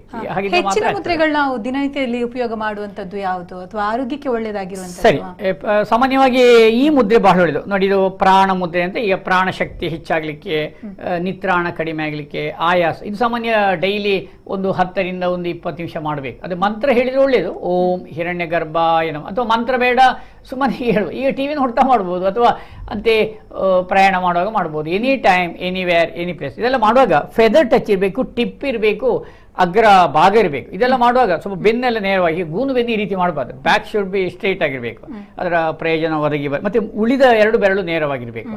ರುಟೀನ್ ಹೆಲ್ತಿಗೆ ಪ್ರಾಣ ಮುದ್ರೆ ಒಳ್ಳೆಯದಾಗ್ತದೆ. ಆಮೇಲೆ ಜ್ಞಾನ ಸರಸ್ವತಿ ಮುದ್ರೆ, ಚಿನ್ ಮುದ್ರೆ ಅಂತ ಏಕಾಗ್ರತೆ, ಇದು ಈ ನಿದ್ರೆ ಬರ್ಲಿಕ್ಕೆ ಸಹ ಒಳ್ಳೇದು ಅಂತೇಳಿ ಶಾಸ್ತ್ರ ನೋಡಿ. ಈ ರೀತಿ ಮುದ್ದೆ ಧಾರಣೆ ಮಾಡಿಕೊಂಡು ಓಂ ಐಂ ಹ್ರೀಂ ಶ್ರೀಂ, ಓಂ ಐಂ ಹ್ರೀಂ ಶ್ರೀಂ, ಯೋಚನೆಗಳು ಖಾಲಿಯಾಗಿ ಸ್ವಲ್ಪ ನಿದ್ರೆ ಬರ್ಲಿಕ್ಕೆ ಸಹ ಒಳ್ಳೇದು ಅಂತ ಶಾಸ್ತ್ರ. ಬಟ್ ಆಗ್ತದೆ, ಯಾಕಂದ್ರೆ ತುಂಬ ಒಂದು ಮಲಗುವ ಮುಂಚೆ ಒಂದು 10 ನಿಮಿಷ ಕೂತ್ಕೊಂಡು ಮಾಡಬೇಕು. ಈ ಕೆಲವು ನಿದ್ದೆ ಬರ್ತಾ ಇಲ್ಲ ಹೇಳ್ತಾರೆ, ಯೋಚನೆಗಳು ಇದೆ ಹೇಳುವವರು. ಅಥವಾ ಚಿನ್ಮುದ್ದೆಯಲ್ಲಿ ಮಂತ್ರ ಬೇಡ, ಸುಮ್ಮನೆ ಹೀಗೆ ಕಣ್ಣು ಮುಚ್ಚಿ ಚಿನ್ಮುದ್ದೆಯಲ್ಲಿ ಒಂದು 10 ನಿಮಿಷ ಧ್ಯಾನ ಮಾಡಿಸುವ, ಇಲ್ಲಿ ಮೈಂಡ್ ಕೂಲ್ ಆಗಲಿ, ಯೋಚನೆಗಳು ಖಾಲಿ ಆಗಲಿಕ್ಕೆ ಈ ಮುದ್ರೆ. ಅಗಾಧವಾದ ಮೆಮೊರಿ ಮತ್ತೆ ಏಕಾಗ್ರತೆ. ವಿದ್ಯಾರ್ಥಿಗಳು ಈ ಮುದ್ರೆ ಮಾಡಲೇಬೇಕು. ಸಾಮಾನ್ಯವಾಗಿ ಯೋಗದಲ್ಲಿ ಸಹ ಯೋಗ ಮಾಡೋ ಎಲ್ಲರೂ ಹೀಗೆ ಮಾಡ್ತಾರೆ, ಯಾಕಂದ್ರೆ ನನಗೆ ಏಕಾಗ್ರತೆ ಬೇಕು ಅಂತೇಳಿ ಈ ವಜ್ರಾಸನ, ಪದ್ಮಾಸನ ಅಥವಾ ಧ್ಯಾನ ಮಾಡೋ ಹೀಗೆ ಕಣ್ಣು ಮುಚ್ಚಿ ಬೆನ್ನು ಕುತ್ತಿ ನೇರ ಮಾಡಿ ಮಾಡ್ತಾರೆ. ಮತ್ತೆ ಹಕೀನಿ ಮುದ್ರೆ ಇದೆ, ಆಮೇಲೆ ಮಹಿಳೆಯರ ಮೆನ್ಸಸ್, ಸ್ತ್ರೀಯರ ಆರೋಗ್ಯಕ್ಕಿರುವಂತಹ ವರುಣ ಮುದ್ರೆ, ನಮ್ಮ ದೇಹದಲ್ಲಿರುವ ಲಿಕ್ವಿಡ್ ಅಂಶ ಬ್ಯಾಲೆನ್ಸ್ ಆಗಿ ನೋಡಿ. ಇದು ಬೆರಳು ಅಗ್ರಭಾಗ ಟಚ್ ಆದ ಕೂಡಲೇ ಬ್ಯಾಲೆನ್ಸ್ ಆಗ್ತದೆ, ಇದು ಬಗ್ಗಿಸೋ ಕೂಡಲೇ ಡಿಕ್ರೀಸ್ ಆಗ್ತದೆ, ಇದು ಬುಡಕ್ಕೆ ಕೊಟ್ಟ ಕೂಡಲೇ ಹೆಚ್ಚಾಗುತ್ತದೆ. ಈ ರೀತಿ ತತ್ವಗಳು, ಪಂಚಭೂತಗಳು, ಅಗ್ನಿ, ವಾಯು, ಆಕಾಶ, ಪೃಥ್ವಿ, ವರ್ಣ, ಪಂಚಭೂತಗಳ ಒಂದು ಸಮತೋಲನ ಮಾಡುವಂಥದ್ದೇ ಮುದ್ರೆ. ಮತ್ತೆ ವಾತ, ಪಿತ್ತ, ಕಫ ನೋಡಿ, ಇದು ಪ್ರಾಣ ಮುದ್ರೆ ಪಿತ್ತನಾಶಕ ಅಂತ ಹೇಳ್ತೀವಿ, ಇದು ಕಫನಾಶಕ. ಮೂತ್ರಾಶಯ ಮುದ್ರೆ ಕಫನಾಶಕ, ಇದು ವಾತನಾಶಕ ಮುದ್ರೆ ಅಂತೇಳಿ ಶಾಸ್ತ್ರದಲ್ಲಿ ಉಲ್ಲೇಖ. ಆ ಯಾವ ತತ್ವಗಳು ಕಡಿಮೆ ಆಯ್ತು ಅದನ್ನು ಬ್ಯಾಲೆನ್ಸ್ ಮಾಡಿಕೊಂಡು ಮುದ್ರೆಗಳು ಹೆಲ್ಪ್ ಆಗುತ್ತೆ. ಇದರಲ್ಲಿ ಯಾವ ಹೊತ್ತಿಗೂ ಸಹ ಮಾಡಬಹುದು. ಓಕೆ, ಈಗಿನ ಜನರೇಷನ್ ಮೇನ್ ಪ್ರಾಬ್ಲಮ್ ಎದುರಿಸ್ತಾ ಇರುವಂತಂದ್ರೆ ಗ್ಯಾಸ್ಟ್ರಿಕ್ ಇರ್ಬೋದು, ಅಥವಾ ಈ ಸಮಸ್ಯೆಗೆ ಮುದ್ರೆಗಳಲ್ಲಿ ಅಥವಾ ಯೋಗಾಸನದಲ್ಲಿ ಯಾವುದು ಶೀಘ್ರವಾಗಿ ಪರಿಹಾರ ಸಿಗುವಂಥದ್ದು? ಗ್ಯಾಸ್ಟ್ರಿಕ್ ಸಮಸ್ಯೆಗೆ ಅದೇ ಅದು ತುಂಬ ಮಂದಿ ಅಂದರೆ ಒಂದು ಆಹಾರ ಸೇವನೆಯ ಕ್ರಮ ಪದ್ಧತಿ ತಪ್ಪು ಅಂತ ನನ್ನ ಅನುಭವದಲ್ಲಿ. ಯಾಕಂದರೆ ನಾವು ಎಷ್ಟು ಕಷ್ಟ ಆದರೂ ಈ ಗ್ಯಾಸ್ಟ್ರಿಕ್ ಸಮಸ್ಯೆ ಇದ್ದವರು ಒಂದು ಹಸಿವೆ ಯಾದಾಗಲೇ ತಿನ್ನಬೇಕು. ತಿನ್ನುವಾಗ ಅದೇ ಸತ್ವಯುತವಾದ ಸಾತ್ವಿಕ ಆಹಾರ, ಅತಿ ಹುಳಿ, ಅತಿ ಖಾರ, ಅತಿ ಮಸಾಲೆ ಬೇಡ, ಆರೋಗ್ಯಂ ಭೋಜನಾಧೀನಂ, ಅದೆಲ್ಲ ಎಲ್ರಿಗೂ ಗೊತ್ತಿದೆ. ಆರೋಗ್ಯ ಭಾಗ್ಯಕ್ಕೆ ಆಹಾರ, ಪ್ರೋಟೀನ್, ವಿಟಮಿನ್, ಕಾರ್ಬೋಹೈಡ್ರೇಟ್, ಮಿನರಲ್, ಪೋಷಕ, ಅದೆಲ್ಲ ಈಗ ತುಂಬ ಮಂದಿಗೆ ಗೊತ್ತಿದೆ. ಆದರೆ ಸಮಸ್ಯೆ ಒಂದು ಹಸಿವೆ ಆದಾಗಲೇ ನಾವು ತಿನ್ನಬೇಕು. ಅದೊಂದು ಹೇಗಾದ್ರು ಟ್ರೈ ಮಾಡಿ. ಸುಮ್ಮನೆ ಹಸಿವೆ ಇಲ್ಲ ಅಂತ ಪದೇ ಪದೇ ತಿನ್ನಬಾರ್ದು, ಯಾಕಂದರೆ ಇಲ್ಲಿ ಡೈಜೆಸ್ಟ್ ಆಗೋದಿಲ್ಲ. ಈ ನಮ್ಮ ಬಾಯಿಯಲ್ಲಿ ಸಲೈವ ಇದೆ, ಲಾಲರಸ ಇದೆ, ಜೊಲ್ಲು ರಸ ಇದೆ. ಯಾವಾಗ ನಾನು ಆಹಾರವನ್ನು ಇಲ್ಲಿ ಬಾಯಿ ಒಳಗೆ ಹಾಕಿ ಒಂದು ಚಪಾತಿನಿಗೆ ಬಾಯಿ ಹಾಕಿದ ಕೂಡಲೇ ಅದು ಮಿಕ್ಸ್ ಆಗಿ ಚೂ ಮಾಡಿ ಬೈಟ್ ಮಾಡಿ ಅಲ್ಲಿ ಲಾಲಾರಸ, ಜೊಲ್ಲು ರಸಕ್ಕೆ ಬೆರಕೆಯಾಗಿ ಅದು ಹೊಟ್ಟೆ ಒಳಗೆ ಹೋದ ಒಳ್ಳೆ ರಕ್ತ ಶುದ್ಧಿ ಆಗ್ತದೆ. ಅವಾಗ ಇಲ್ಲಿ ಡೈಜೆಸ್ಟ್ ಆಗ್ತದೆ. ಗ್ಯಾಸ್ಟ್ರಿಕ್ ಅಸಿಡಿಟಿಗೆ ತುಂಬ ಕಡಿಮೆ, ಯಾಕಂದರೆ ಲಾಲಾರಸ ಬೆರಕೆ ಆಗ್ತದೆ. ಅವಾಗ ಇಲ್ಲಿ ಬಾಯಿಯಲ್ಲಿ ಜೀರ್ಣ ಆದರೆ ಹೊಟ್ಟೆಯಲ್ಲಿ ಜೀರ್ಣ ಆಗ್ತದೆ, ಹೊಟ್ಟೆಯಲ್ಲಿ ಜೀರ್ಣ ಆದರೆ ಇಂಟೆಸ್ಟೈನಲ್ಲಿ ಜೀರ್ಣ ಆಗ್ತದೆ, ಅವಾಗ ಎಲ್ಲಿ ಸಿಮಿಲೇಷನ್ ಆಗ್ತದೆ. ಮತ್ತು ಊಟ ಮಾಡುವಾಗ ಕ್ಲೋಸ್ ದ ಮೌತ್ ಮಾಡಬೇಕು, ಎಲ್ಲರೂ ಮಾಡಬೇಕು. ಅಸಿಡಿಟಿ ಇದ್ದವನಂತೂ ಹೇಗೂ ಮಾಡಬೇಕು. ಬಾಯಿ ಮುಚ್ಚಿ ಊಟ ಮಾಡುವಾಗ ಲಾಲಾರಸ, ಜೊಲ್ಲು ರಸ, ಸಲೈವ ಆಹಾರಕ್ಕೆ ಬೆರಕೆಯಾಗಿ ಒಂದು ಚಪಾತಿ ಬಾಯಿ ಹಾಕಿ ಈ ರೀತಿ ಊಟ ಮಾಡಬೇಕು. ಚಂದ ಮಾಡಿ ಕ್ಲೋಸ್ ದ ಮೌತ್. ಈ ಬಾಯಿ ಓಪನ್ ಮಾಡಿದ ಒಳ್ಳೆ ಗಾಳಿ ಹೋಗಿ ಬ್ರೇಕ್ ಆಗಿ ಅಲ್ಲಿ ಸಲೈವ ಮಿಕ್ಸ್ ಆಗೋದಿಲ್ಲ, ಗಾಳಿ ಮತ್ತು ಆಹಾರ ಮಾತ್ರ ಹೋಗುದು. ಇದು ಒಂದು ಪಾಯಿಂಟ್. ಮತ್ತು ಅಸಿಡಿಟಿಗೆ ಎಂತ ವರಿ ಮಾಡೋದು ಬೇಡ. ಪವನ ಮುಕ್ತಾಸನ, ಶಶಾಂಕಾಸನ, ಅಧೋಮುಖ ಶ್ವಾನಾಸನ, ಭುಜಂಗಾಸನ, ಒಳ್ಳೊಳ್ಳೆ ಯೋಗಾಸನಗಳಿವೆ. ಮತ್ತು ಮುದ್ರೆ, ವಾಯು ಮುದ್ರೆ ಮಾಡಿ ತೋರು ಬೆರಳನ್ನು ಮಡಿಸಿ ಈ ರೀತಿ ಹೆಬ್ಬೆಣ್ಣೆ, ಯಾಕೆಂದರೆ ಇಲ್ಲಿ decrease in the air element. ಈ ರೀತಿ ವಾಯು ತತ್ವ ಕಡಿಮೆ ಆದಾಗ ಗ್ಯಾಸ್ಟ್ರಿಕ್ ಅಸಿಡಿಟಿಗೆ ಸ್ವಲ್ಪ ಹೆಲ್ಪ್ ಆಗ್ತದೆ. ಇದು ಮಾಡಿದ ತಕ್ಷಣ ಗುಣ ಆಗುವುದಿಲ್ಲ, ತೀರಾ ಸಮಸ್ಯೆ ಇದ್ದರೆ ಒಮ್ಮೆ ವೈದ್ಯರ ಉಪಚಾರ ಪಡೆಯುವುದೇ ಒಳ್ಳೆಯದು. ಆದರೆ ಮತ್ತೆ ಹೃದಯ ಮುದ್ರೆ ಮಾಡಬೇಕು ಅಸಿಡಿಟಿಗೆ. ಈ ರೀತಿಯ ಕೆಲವು ಮುದ್ದೆಗಳು ನಾವಲ್ಲಿ ತರಬೇತಿ ಮಾತಾಡೋಣ ಸರ್. ಇನ್ನೊಬ್ರು ಕಾಲರ್ ಲೈನ್ ಅಲ್ಲಿ ಇದ್ದಾರೆ. ಹಲೋ, ನಮಸ್ಕಾರ, ಮಾತಾಡಿ. ಹಲೋ, ನಮಸ್ತೆ ಮೇಡಮ್. ತಮ್ಮ ಹೆಸರು? ನನ್ನ ಹೆಸರು ಗೌತಮಿ ಅಂತ. ಓಕೆ, ಮಾತಾಡಿ. ನಮ್ಮ ಜೊತೆ ಗೋಪಾಲಕೃಷ್ಣ ದೇಲಂಪಾಡಿ ಅವರಿದ್ದಾರೆ. ಯೋಗದ ಬಗ್ಗೆ ಏನಾದ್ರು ಪ್ರಶ್ನೆ ಇದ್ರೆ ಕೇಳ್ಬೋದು. ಓಕೆ, ಮಾತಾಡಿ. ಹಲೋ, ನಮಸ್ತೆ ಸರ್. ನಮಸ್ತೆ ಗೌತಮಿ ಅವರೇ, ಹೇಳಿ.